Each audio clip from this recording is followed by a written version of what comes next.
കാഞ്ഞിരപ്പള്ളി നിയോജക മണ്ഡലം UDF സ്ഥാനാർത്ഥി പ്രൊഫസർ റോണി കെ ബേബി മണ്ഡലത്തിന്റെ വിവിധ ഭാഗങ്ങളിലൂടെ പര്യടനം തുടരുകയാണ്. പരമാവധി വോട്ടർമാരെ നേരിൽ കാണുന്നതിനൊപ്പം കാഞ്ഞിരപ്പള്ളിയിൽ താൻ നടപ്പാക്കാൻ ഉദ്ദേശിക്കുന്ന വികസന പദ്ധതികളെപ്പറ്റി ജനങ്ങളെ അറിയിക്കാനും ഈ പ്രചരണം വിനിയോഗിക്കുന്നുണ്ട്.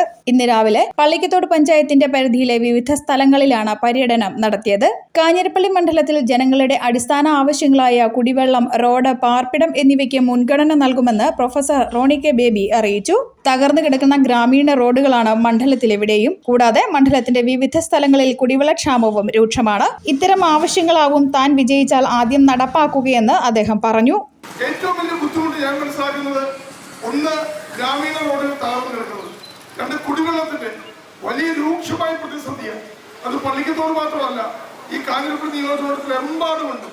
മണിമലയാറിന്റെ തീരത്താണ് ഈ കാഞ്ഞിരപ്പള്ളി നിയോജകമണ്ഡലം സ്ഥിതി ചെയ്യുന്നതെങ്കിൽ പോലും അവിടുത്തെ ജലസ്രോതസ്സുകൾ പൂർണ്ണമായും ഉപയോഗപ്പെടുത്താൻ നമുക്ക് കഴിഞ്ഞിട്ടില്ല. മണിമല മേഖല കുടിവെള്ള പദ്ധതി പോലെയുള്ള വലിയ പദ്ധതികൾ ഏകദേശം 75 കോടിയോളം രൂപ ചെലവിട്ട പദ്ധതിയാണ്. ഇപ്പോൾ പറയുന്നത് അങ്ങനെ ഒരു പദ്ധതി ഇല്ല എന്നുള്ളതാണ്. പ്രിയപ്പെട്ട സുഹൃത്തുക്കളെ, ഞാൻ ദീർഘമായി സംസാരിക്കുന്നില്ല.